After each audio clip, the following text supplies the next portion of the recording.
Go. There we go. Here we go.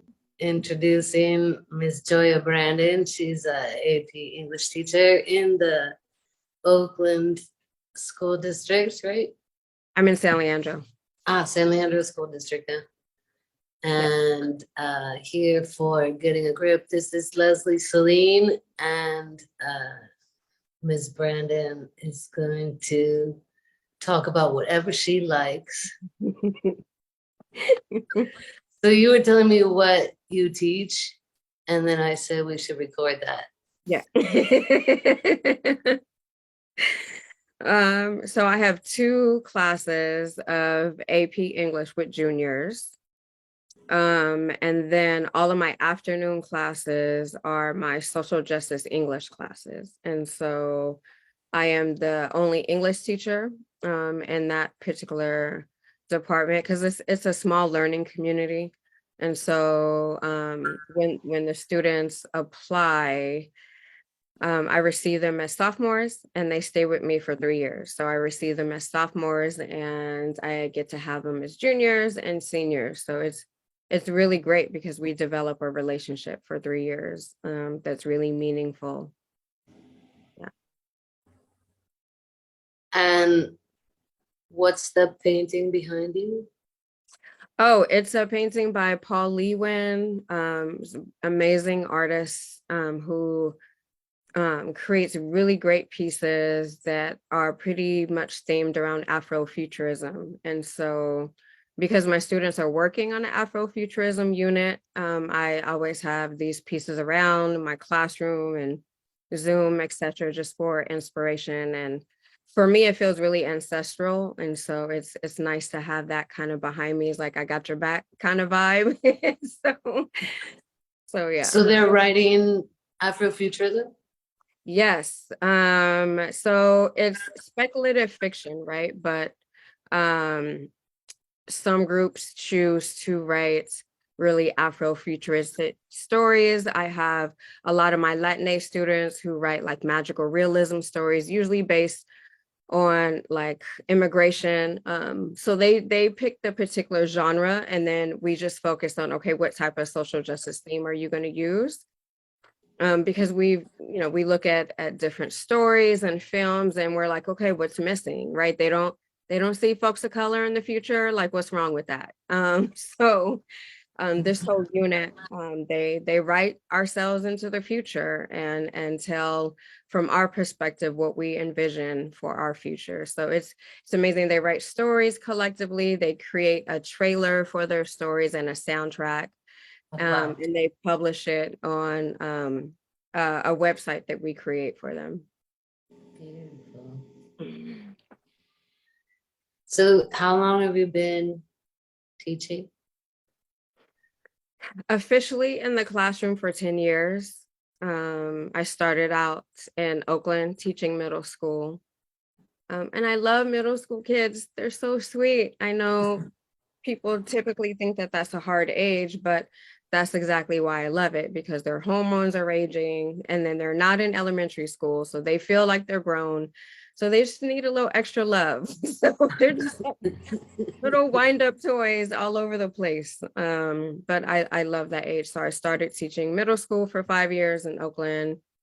And then I was persuaded to come over to San Leandro High School for their Social Justice Academy, which is ethnic studies centered. And what else do they study in that program? So I am just the English teacher, but the sophomores have world HX theory. So we don't use history. We take the I out because we want to ensure that students know that, history is just not from a Eurocentric lens. It tends to be a lot of folks of color. Stories that are left out, our LGBTQ plus students are left out, and so on. So in their sophomore year, they take world HX story, and then that's when they're introduced to social justice concepts as well.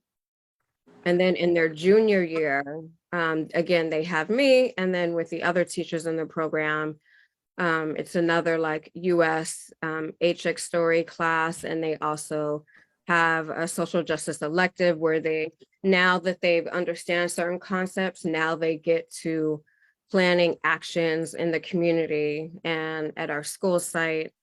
We do restorative justice circles at the middle school, so they learn how to facilitate circles in their junior year. And then their senior year is their really big year where collectively the seniors choose a campaign, so a local issue that they really want to see change. And so we've had sanctuary cities passed, we've had domestic violence measures passed where they have to teach elementary school kids and middle school kids about consent and about respecting your body. Yeah, so that's what they do collectively in their senior year. And then they also have an independent class called, an independent project called Praxis, where they choose a real topic that they want to pursue once they graduate, in terms of like community building or any social justice, ethnic studies related issue. And they do a 6-month study on that issue and present their findings to the academy, and they do an internship. So it's pretty intense, but it gets them prepared for what they will experience once they leave high school, and they receive college credit for it from SF State. Oh, wow. Yeah. Cool. Yeah. So have you been affected at all by the drama around critical race theory? It sounds like your program is way beyond that.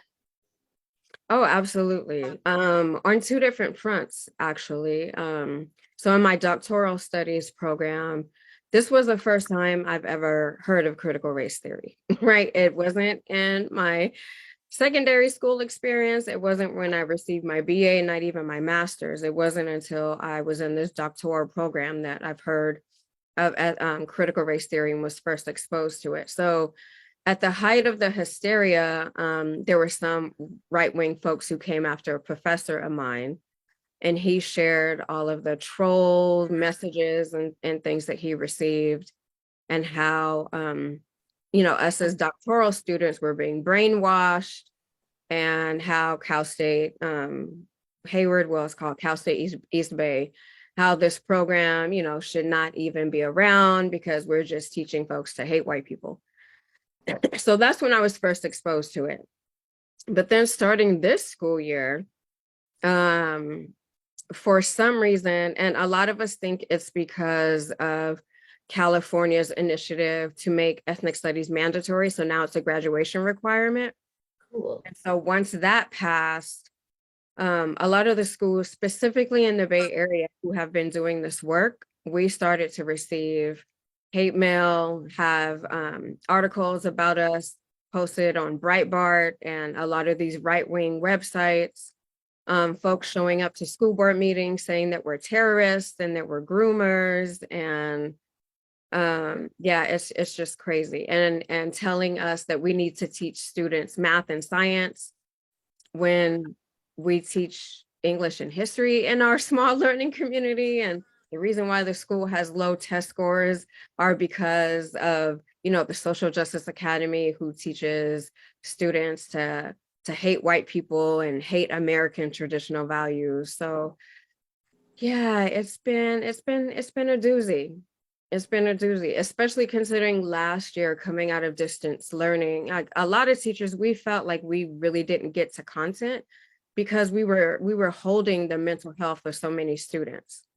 And it was hard last year coming out of distance learning. Like students had to get back into the swing of being in school, and students had family members and friends, etc., who passed away from COVID. We had 2 teachers at our site who passed away from COVID. So it was a lot. Last year just felt like triage from the mental health standpoint, right? We just was like, we're just glad that you're here today, right? That was pretty much the mantra last year. So this year, though, it's like,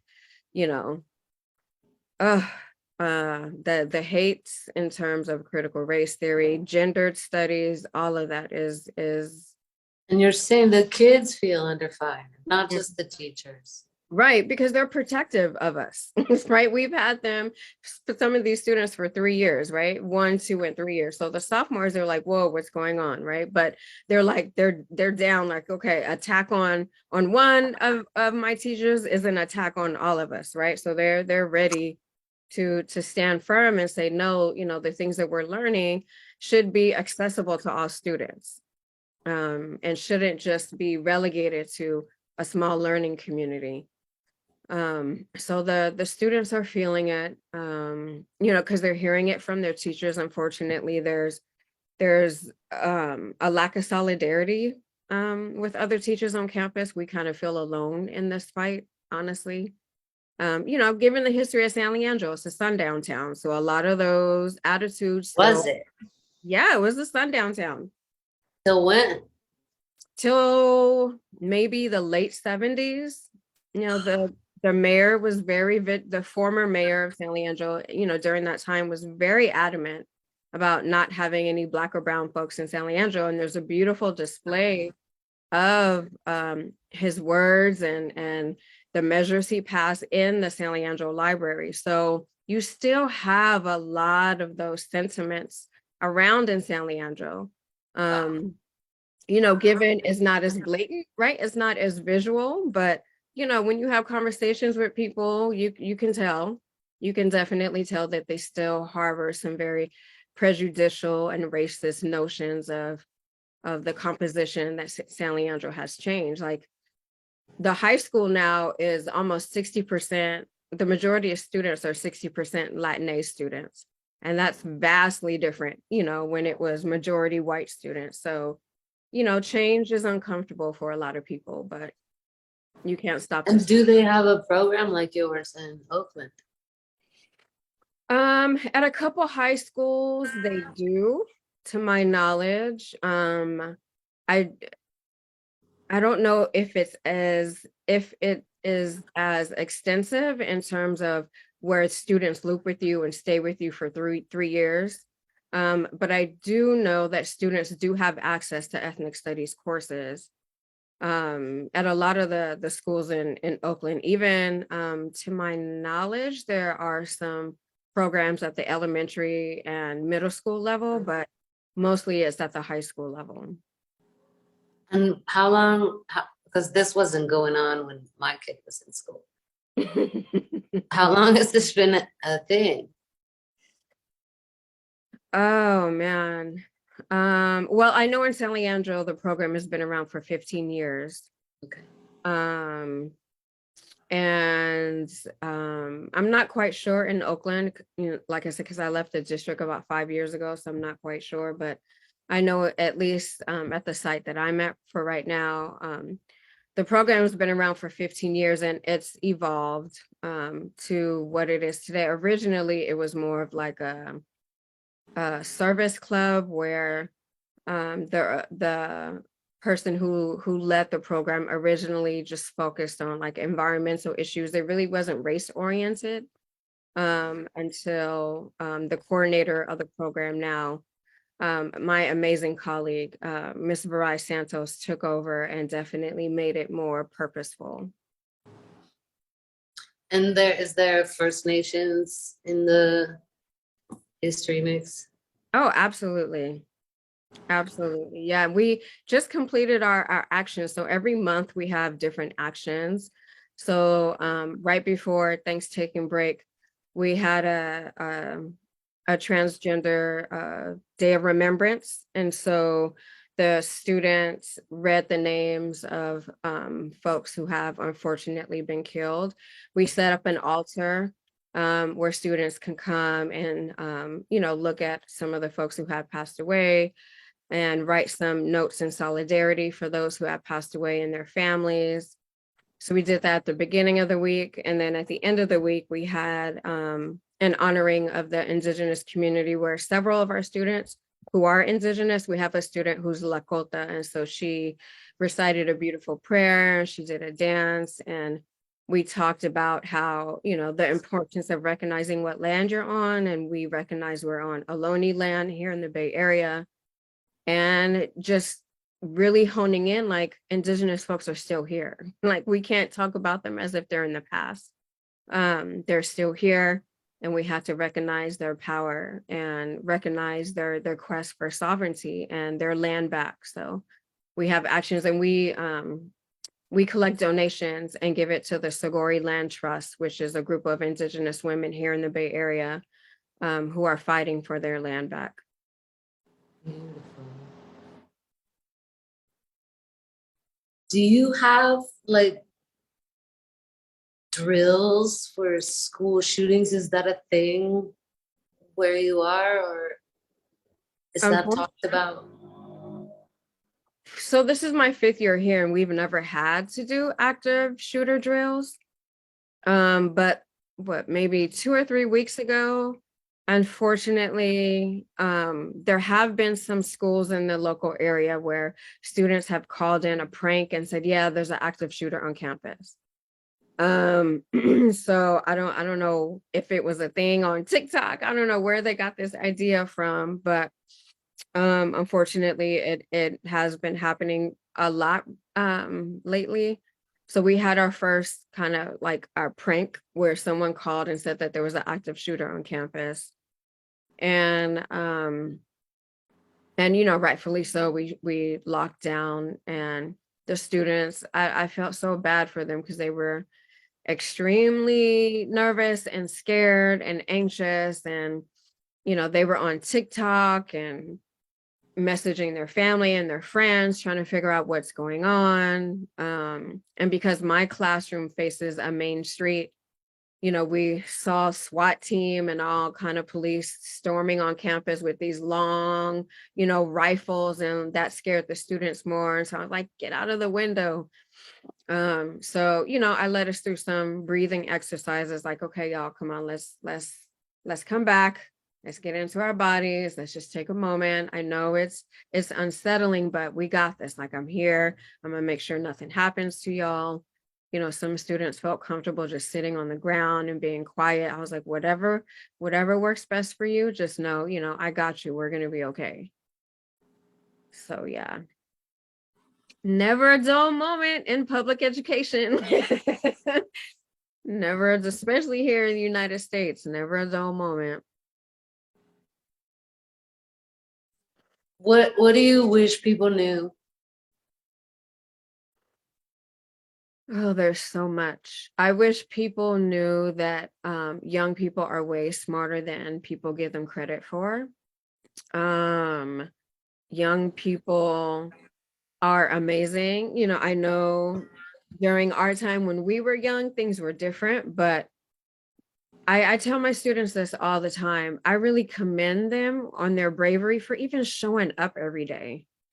Right. Because in my day, we didn't have social media. That's super, it's so toxic for them. Like, there are some positive aspects, meaning they can build relationships and talk to other students around the Bay, but it has affected a lot of the information that they consume and their self awareness and their agency. And so just having young people show up every day in this particular time and age, like, you just have to give them credit for just being present. And another thing I'm encouraged by that I wish people knew is that the foresight that young people have in terms of wanting to make the spinning rock a better place for everybody, is what, like, gets me up in the morning and makes me excited to go to work every day. And this is why I work with young people, because adults suck.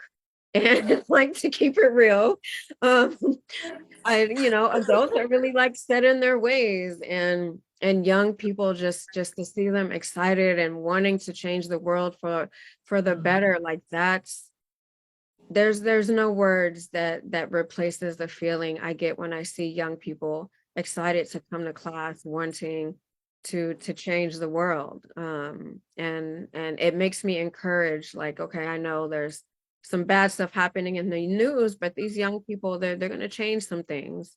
They're going to change some things for sure. So trust our young people.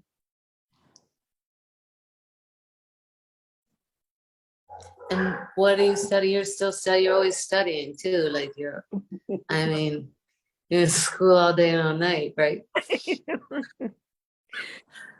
What's Yeah, your doctorate in? so I am seeking a doctorate in education. And it's very purposeful.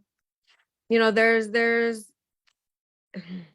some of my classmates and I were talking, like, there's this funny saying that when Black women are bored, they go back to school to get a degree. So,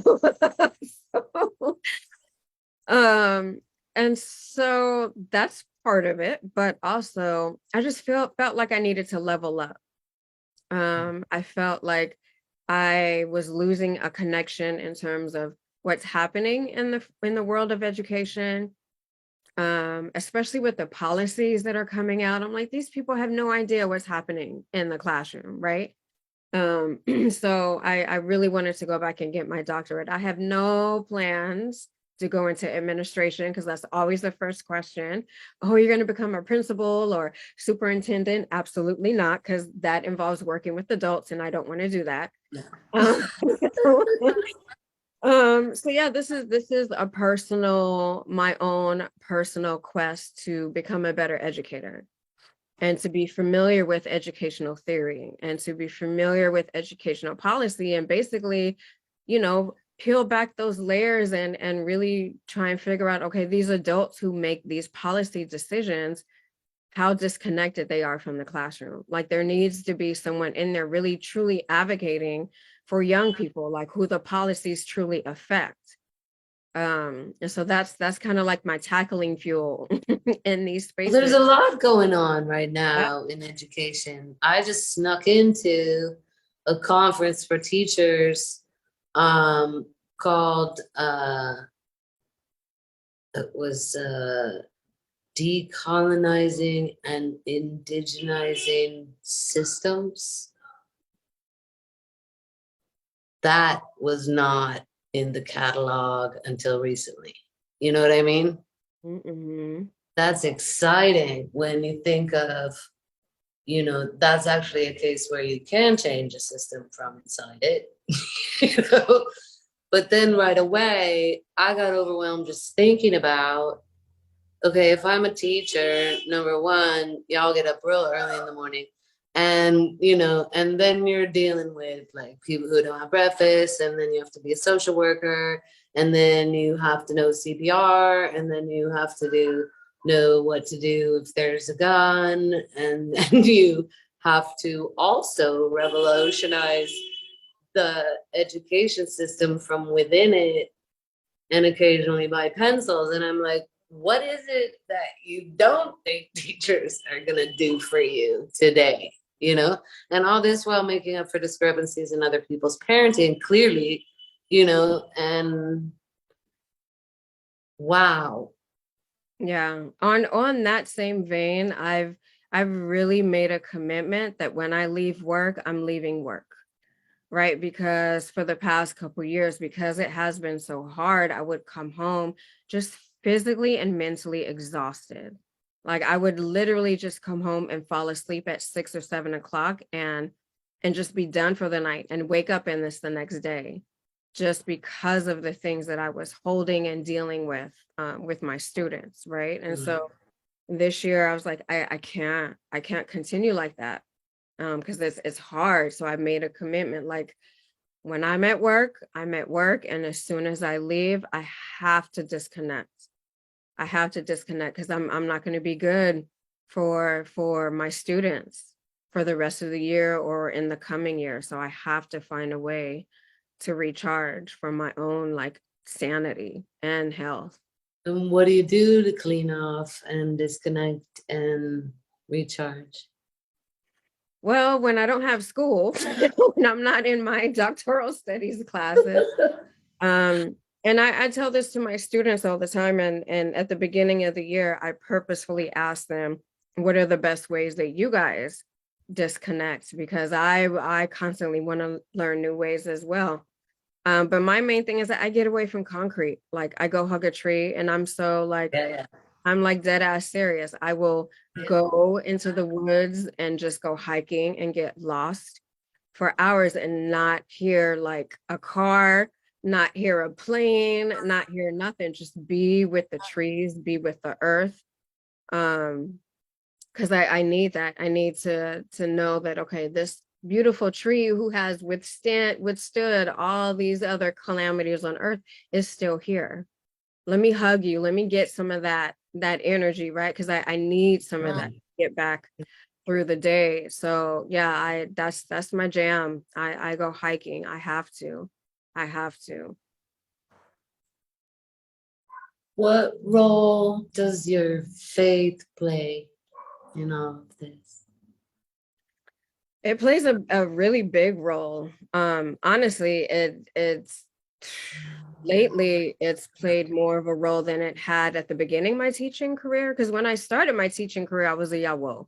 So I was just like fresh off the throne and all white in the classroom. But you know, as my relationship with my own spirituality has changed, so has the way I rely on it or use it to empower myself with my students, you know, because another thing, students come into the classroom with all kind of energies, right? And so you have to know how to balance those energies and when to say, okay, I need you to step out of the room for a second, gather yourself, and then, you know, come back.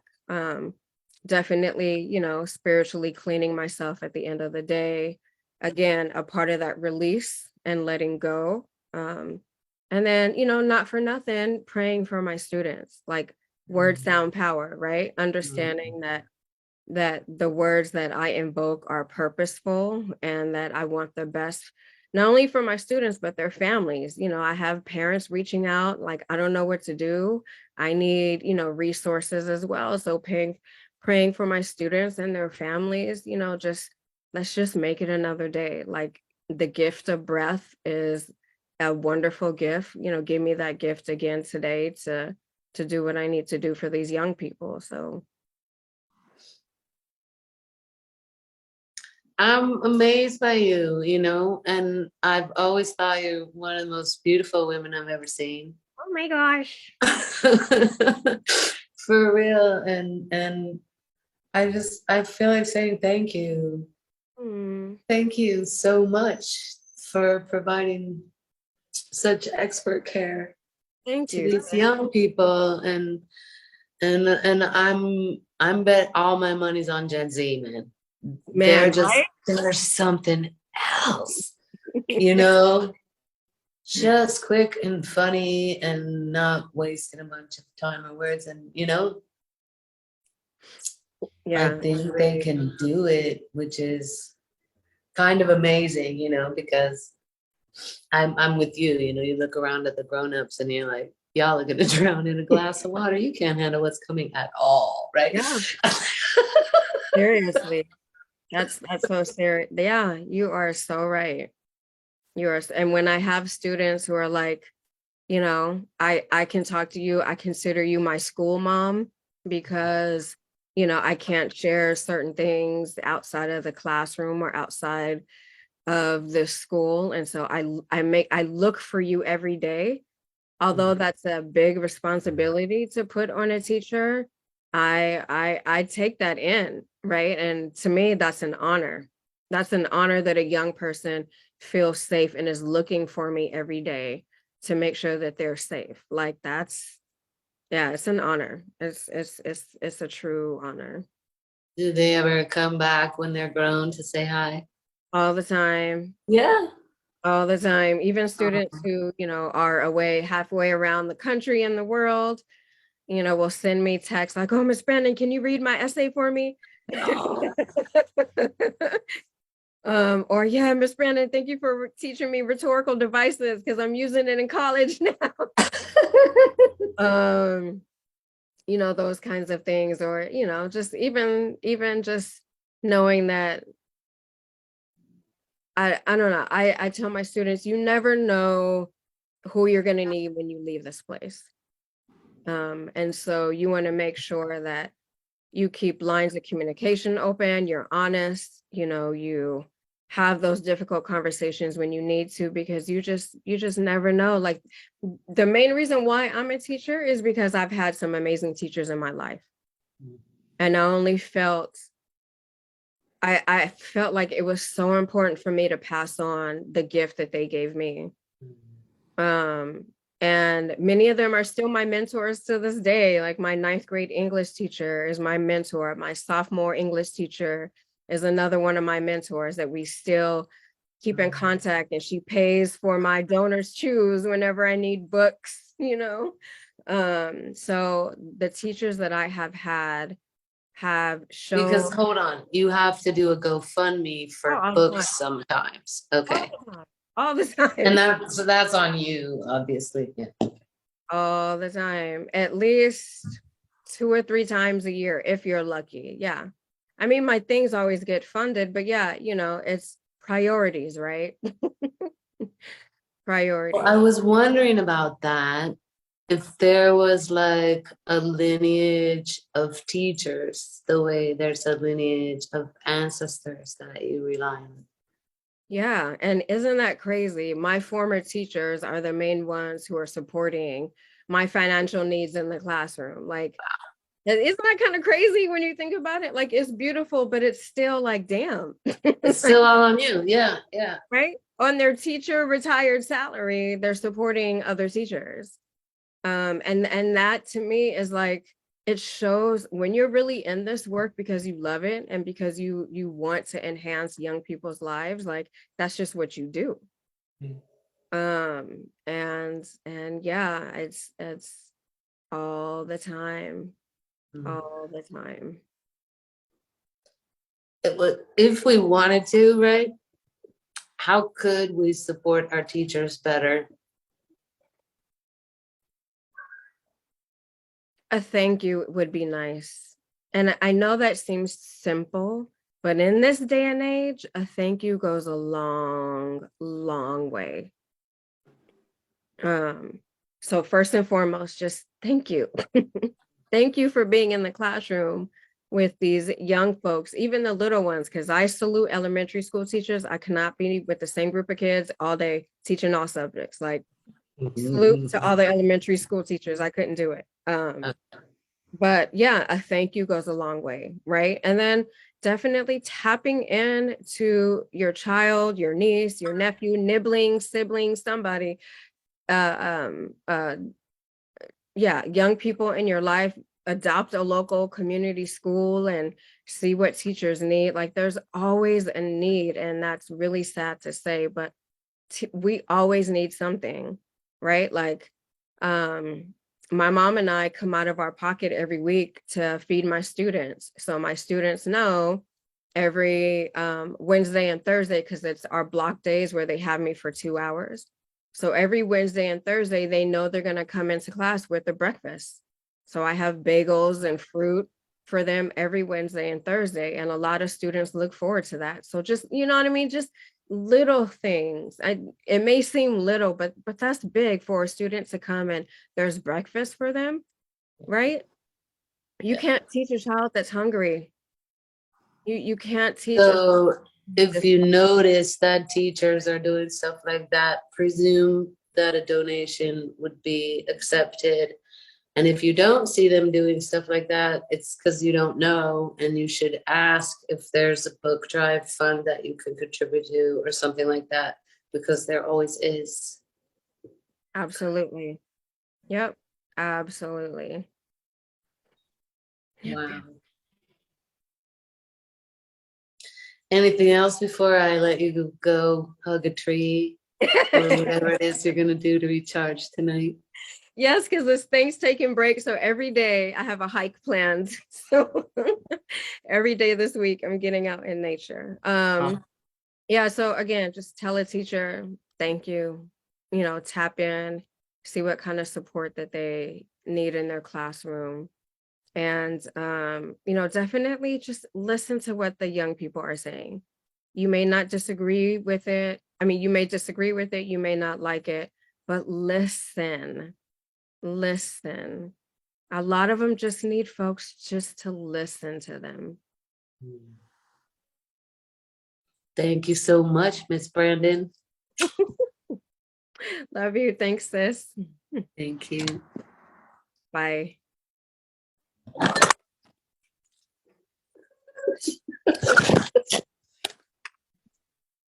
Stop recording. Okay.